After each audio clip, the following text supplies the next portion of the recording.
At the beginning of the film, we're told that the movie is based on the story of a woman named Yuni. Then we see an interview with Yuni where she says that at first she thought this would bring her happiness.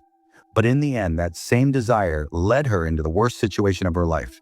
The scene then cuts to the main story. We see Yuni and her mother visiting a shaman. The shaman offers Yuni a deal. If she wants, he can remove the man's current wife from the way. But Yuni refuses. She says there's no need to harm the wife. She says she only wants the husband. After that, the shaman slaughters a chicken and collects its blood and liver in a bowl, which is then given to Yuni to eat. Following the ritual, Yuni is made to sit in water while the shaman begins chanting spells. Right at that moment, we see a terrifying demon appear there. The scene then jumps 1 year forward. Yuni's husband has arranged a special Javanese ceremony for her 6-month pregnancy. Yuni asks her mother to pray that her baby will be born safe and healthy. Yuni's mother advises her husband, Anton, to protect his family. Then Yuni is bathed with holy water, and prayers are offered for the health and safe birth of the baby. Nearby, 2 people are talking, saying that Anton is finally going to have an heir. Even though he has 2 wives, there is peace because they live in separate houses. If they lived in the same house, a war would break out. Anyway, after the ceremony, the guests leave. An old woman tells Yuni to be careful and follow the traditional rules so she doesn't suffer a miscarriage like Anton's first wife, Nuri. After the program, Anton takes the exhausted Yuni inside. Just then, Anton's first wife, Nuri, arrives there. Nuri has brought food she cooked herself for Yuni. Yuni tells her that because of the pregnancy, her back has been hurting. Nuri sadly says that because she miscarried after 4 months, she never got to experience that feeling. She asks Yuni to pray for her so that she can become pregnant again. Seeing the bad weather and fearing rain, Anton offers to drop Nuri home. At first, Nuri says she'll go alone, but later she agrees. After they leave, Yuni's mother warns her about Nuri.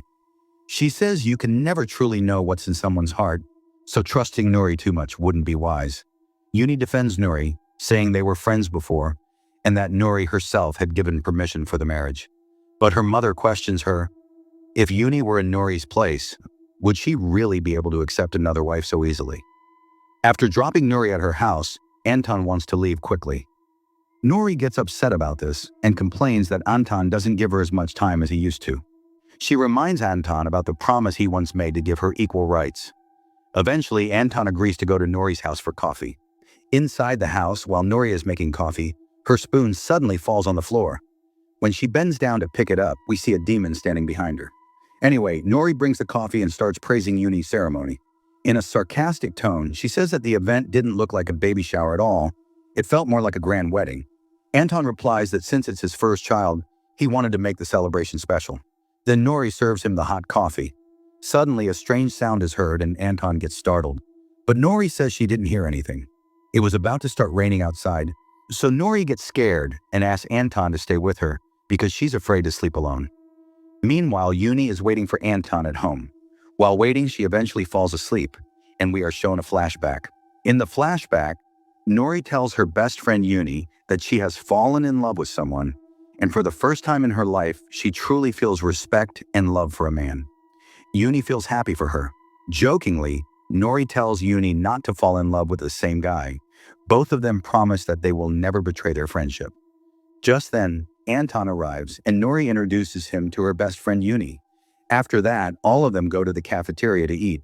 At the cafeteria, suddenly a black hand appears from behind and begins choking Yuni. Right at that moment, Yuni wakes up from her sleep. She immediately gets up and checks her neck in the mirror. After this, while Yuni is eating, she feels like someone is standing behind her. But when she turns around, there's no one there. Suddenly, she starts feeling a strange movement in her stomach. Here we see a strange woman, but Yuni cannot see her. Frightened, Yuni goes to her mother's room, but her mother is asleep. Yuni can sense the presence of that evil spirit there, but she can't see it. Scared, she returns to her room. Suddenly, Anton shows up there. Seeing him, Yuni angrily says that he had only gone out saying he would drop someone off, but he took so long because he went to Nuri's house. At that moment, Anton places his hand on Yuni's stomach, but the hand looks like it belongs to a demon, and his behavior also seems strange. Yuni gets frightened and tries to run away. Just then, she sees the real Anton arriving at the house, and the earlier Anton suddenly disappears. As soon as Anton walks inside, Yuni's mother scolds him for coming home late. She says that Yuni is pregnant now, and at this time she needs Antan's support and care more than ever. Antan apologizes for his behavior. After Antan leaves, Yuni's mother finds a strange bundle there. The moment she opens it, she starts trembling because it contains items used for black magic. She immediately begins praying to keep the evil forces away. The next morning, Yuni's mother tells her that she feels very uneasy inside and has a bad feeling that something terrible might happen. She warns Yuni to stay very careful and not ignore any bad signs. Just then, Yuni suddenly feels nauseous. She rushes to the bathroom and starts vomiting blood. Shockingly, there are nails mixed with the blood in her vomit. Terrified, Yuni calls out to her mother. But by the time her mother arrives, everything looks normal again. Her mother tries to calm her down. Seeing her daughter in such a condition, she immediately calls Antan. Antan arrives and takes Yuni to the doctor. After examining her, the doctor says that the baby in her womb is completely fine. However, advises Yuni to avoid too much walking and stress and prescribes some medicines. While returning, Antan briefly notices that strange woman again. He steps out of the car to check, but no one is there.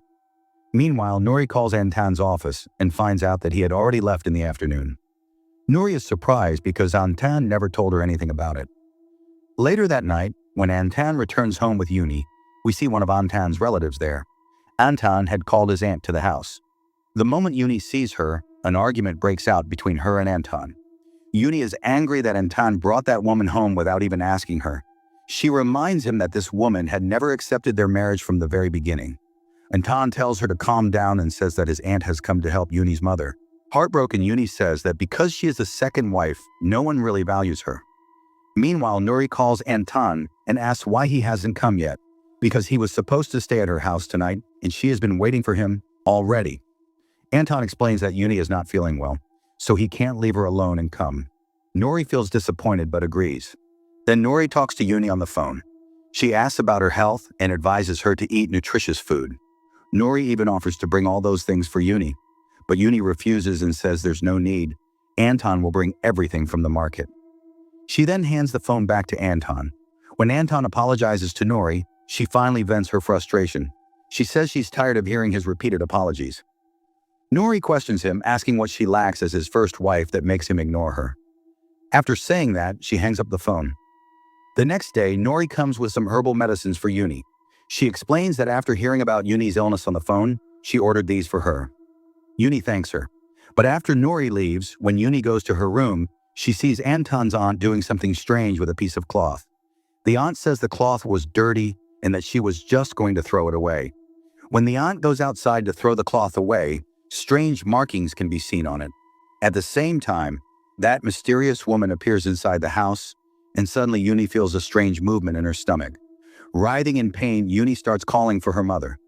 Suddenly, a strong gust of wind blows open the window. As Yuni closes it, she notices that terrifying woman standing behind the curtain of another window. The woman slowly starts moving toward Yuni. Just then, a nearby cupboard suddenly falls over. Yuni narrowly escapes getting crushed, but the horrifying woman approaches her and places a hand on her stomach, causing Yuni to scream in pain. Hearing her scream, Antan's aunt rushes in and makes Yuni sit on a chair, giving her some water. But the moment Yuni takes a sip, she feels like vomiting again. She runs to the bathroom, locks the door, and starts vomiting blood. Along with the blood, clumps of nails and hair come out. After things calm down, Yuni's mother warns her that someone is deliberately trying to harm her. Just then, Antan's aunt brings her some hot tea, but Yuni rudely refuses it. Sighing sadly, Antan's aunt says that those who wish evil upon others eventually have that dark power returned to them. Right then, Antan returns home and hands the food sent by Nuri to his aunt. She takes it with her into the kitchen. Seeing the tense atmosphere in the house, Antan asks what happened. Yuni's mom then tells him that Yuni has been vomiting a lot and barely survived a major accident.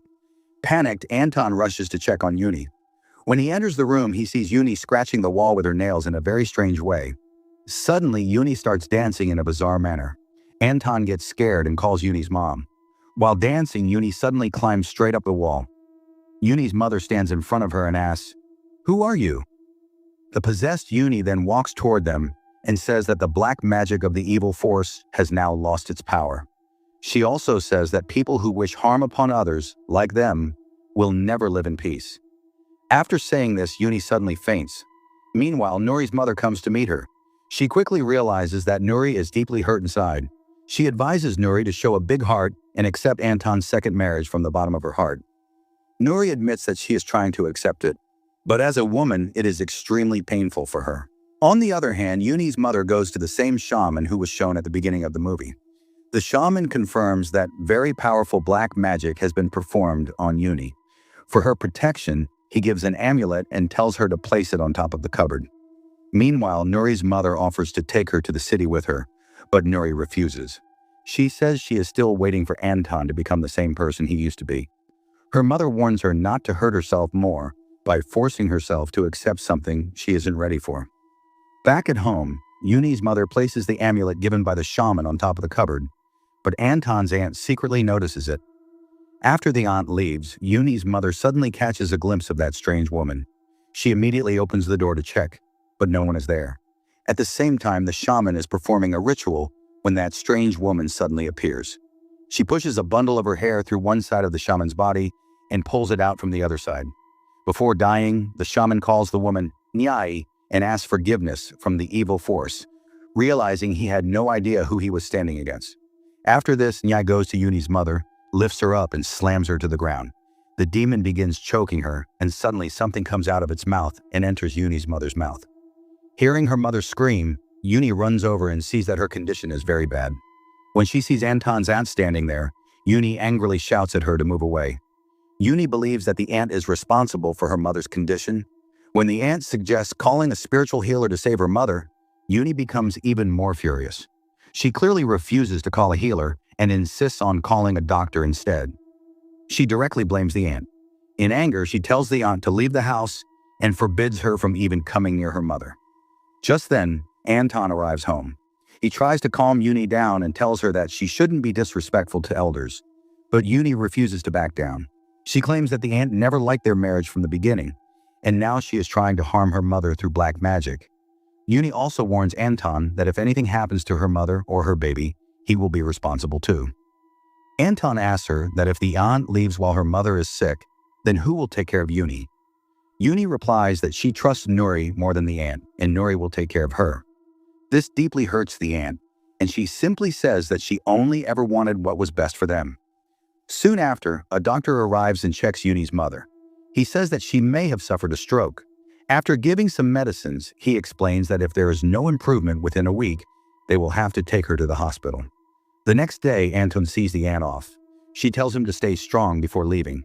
After that, Nuri comes to Yuni's house, and Yuni welcomes her. At that time, Anton is preparing to leave the city for work.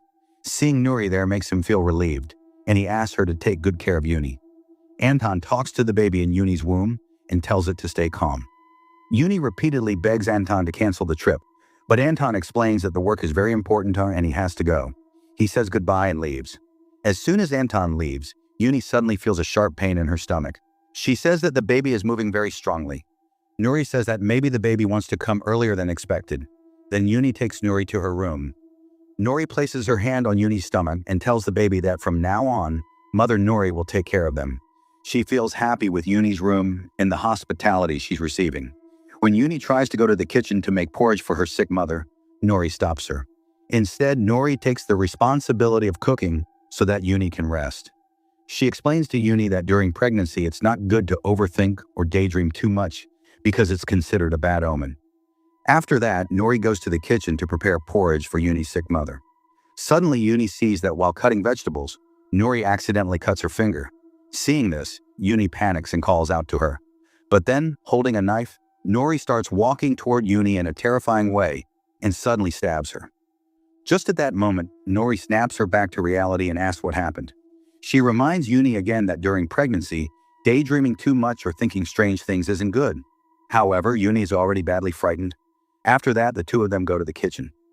Nuri makes Yuni sit on a chair and starts cooking herself. Once again, Yuni feels as if Nuri is coming toward her with a knife. But after a moment, she realizes it was just her imagination. Nuri calms her down again. Anyway, after the porridge is ready, Yuni tries to feed it to her sick mother. Nuri says that her mother needs some fresh air, so she brings her into the living room. When Yuni's mother sees Nuri, she becomes extremely frightened. Meanwhile, Yuni suddenly starts feeling sharp pain in her stomach again. Nori says she's probably tired, so she goes to make a herbal drink for her. As soon as Nori leaves, Yuni's mother tries to tell her something but cannot speak. After that, Nori returns with the herbal drink. She asks why Yuni's mother is looking at her as if she has seen a ghost. Nori also says that humans are far more terrifying than ghosts, so there's no need to be afraid of them. Then she makes Yuni drink the herbal drink. The scene cuts, and we see Anton's aunt arriving at the shaman's place. She discovers that the shaman is lying there, brutally dead. Meanwhile, Yuni's mother once again sees Nyai in the room. Nyai says that greedy people always break their promises. Immediately after saying this, Nyai transforms into Nori. Just then, Yuni walks in and asks what's going on. Nori reassures her, saying that she was simply giving her mother a massage. Yuni thanks her, and Nori leaves to get some rest. After that, Yuni also goes to sleep. As soon as she dozes off, an evil force suddenly lifts her into the air. Her stomach begins to churn strangely again, and she starts bleeding. Yuni screams in fear and pain. When the force finally lets her go, Nori enters the room and pretends to help her. Yuni begs her to save her. Nori holds her and helps her lie down on the bed, then leaves the room saying she'll bring some water. A little later, Nori returns carrying a large bowl. Yuni desperately pleads with her to call a doctor, but Nori says that because of the heavy rain, no doctor will be able to come. Now Nori's true face and the anger she has been holding inside for years finally comes out. She angrily says, "How could you, as a good friend, steal your best friend's husband?" After that, Nori starts forcing Yuni to deliver the baby. Yuni tries to stop her, but Nori says, "I shared my husband with you. Now it's time for you to share your baby with me." She tells Yuni not to be afraid and says the pain won't last long. Saying this, Nori forcibly pulls the baby out. After that, she drags the unconscious, blood-soaked Yuni into the courtyard of the house. She throws Yuni into a pit there and goes back inside with the baby. Meanwhile, Anton's aunt arrives at the house with the Ustad, spiritual healer.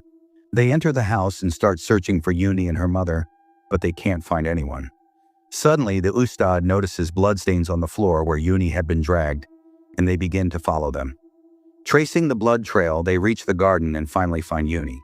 The Ustad immediately pulls her out of the pit, while the aunt tries to bring her back to consciousness. As soon as Yuni regains consciousness, she frantically starts asking about her baby. She tells them that Nori has harmed her child. Anton's aunt then asks, "Where is Nori now?" By then, Anton returns home. As soon as he enters the house and sees the bloodstains, he starts frantically searching for Yuni like a madman. He runs toward the garden, where he finally finds all of them. Anton quickly takes Yuni back inside the house. After that, Anton and Ustad go to Nori's room and start shouting loudly outside the door. When Nori doesn't open it, the two of them finally push the door together and break it open.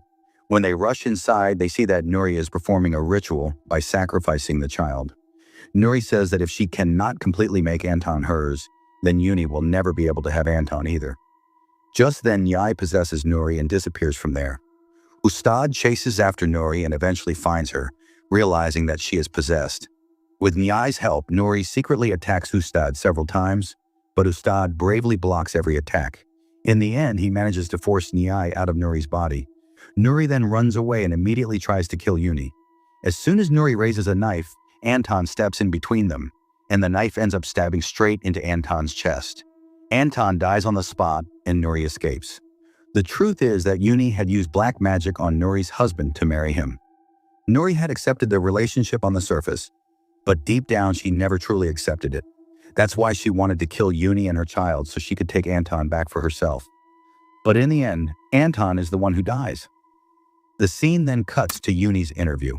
Regretfully, Yuni says she never even imagined that everything would end so horribly. Anton was killed that very night, and Nori was last seen on that same day. And with that, the movie comes to an end. Subscribe to this channel for more stories like this.